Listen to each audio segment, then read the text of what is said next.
Bem, nesse vídeo nós vamos dar continuidade então ao nosso estudo sobre cinemática, ou seja, cinemática é o estudo do movimento. Já comentamos anteriormente que todo movimento é relativo, ou seja, o movimento sempre depende da referência. Nesse exemplo nós estamos mostrando aqui o movimento de uma roda, ou seja, esse disco ou esse pneu. À medida que ele gira, ele experimenta um movimento de rotação, mas ele vai movimentar-se também para a direita, ou seja, um movimento de rotação combinado com de translação. Se a gente, aqui está a base, onde ele está girando, se nós analisarmos o ponto central dessa roda, ponto central em relação a esse sistema de referência que está preso ao solo, ele vai experimentar um movimento de translação apenas, ou seja, vai andar segundo essa reta. Já esse ponto A, que está aqui inicialmente aqui no topo, à medida que a roda gira, ou seja, vai experimentando a rotação e também a translação, vai sair da posição 1 para essa posição 2 mais embaixo, a mais embaixo ainda, e essa aqui é inferior, ele vai recomeçar o seu movimento ascendente.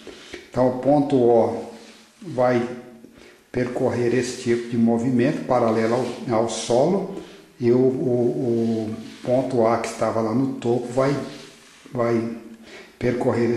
descrever esse tipo de movimento. Então essa roda gira e desloca-se para a direita, ele experimenta um movimento de rotação e de translação. Então esse movimento do ponto O e do ponto A foi visto desse referencial preso à Terra.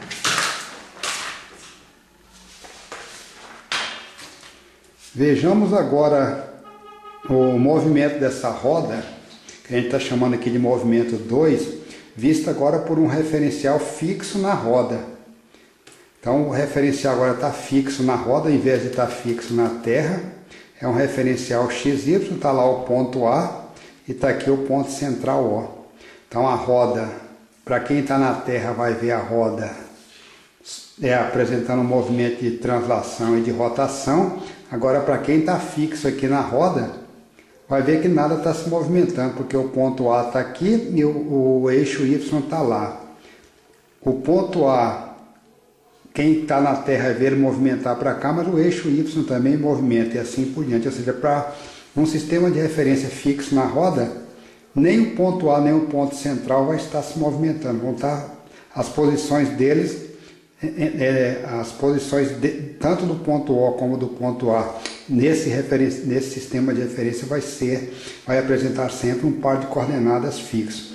Agora quem está nesse referencial vai ver, por outro lado, o mundo, o restante do mundo girando no sentido anti-horário.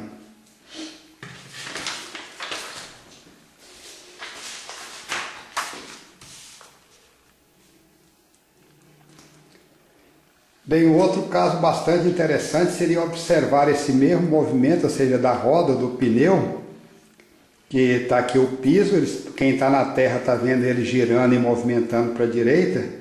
Mas se esse movimento fosse visto de um carrinho que se movimentasse com a mesma velocidade da roda.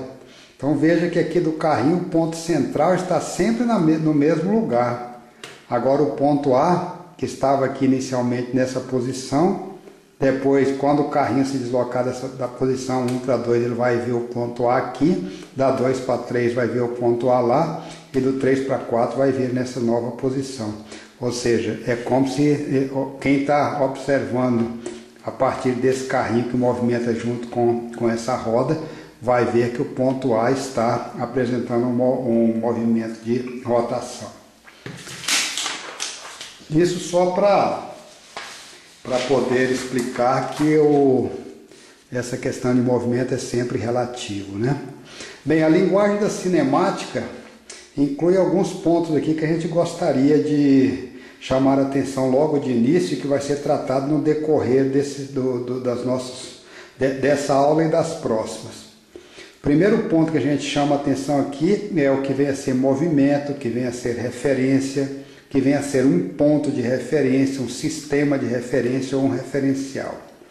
Uma outra questão nessa linguagem, nesse vocabulário da cinemática é posição e o que é o vetor posição. Um terceiro ponto que é a trajetória, o quarto ponto que é distância e deslocamento, quais são as diferenças do que vem a ser essas duas grandezas. O que a gente chama de corpo, o que a gente chama de objeto, partícula, o que a gente chama de ponto material, o que é a velocidade escalar, que está relacionada com distância e tempo, a velocidade enquanto um vetor, o que seria um movimento unidimensional, um movimento bidimensional, um movimento tridimensional. Então, dando continuidade a esse vocabulário ainda, a definição do que é velocidade média e velocidade instantânea, a ideia do que vem a ser o infinitamente pequeno, ou seja, uma ideia de limite para poder estabelecer o que é velocidade instantânea, funções, equações e gráficos, ou seja, estabelecer posição em função do tempo, velocidade em função do tempo, o que é um movimento retilíneo uniforme, movimento unidimensional, que acontece com velocidade constante, um gráfico do movimento retilíneo uniforme, que é a posição x em função do tempo, qual é a interpretação para a inclinação desse tipo de gráfico, o gráfico da velocidade contra o tempo, os tipos de gráficos, a área do gráfico, velocidade versus tempo e qual é a interpretação disso. Então, são tópicos que a gente entende como sendo importantes nesse estudo da cinemática.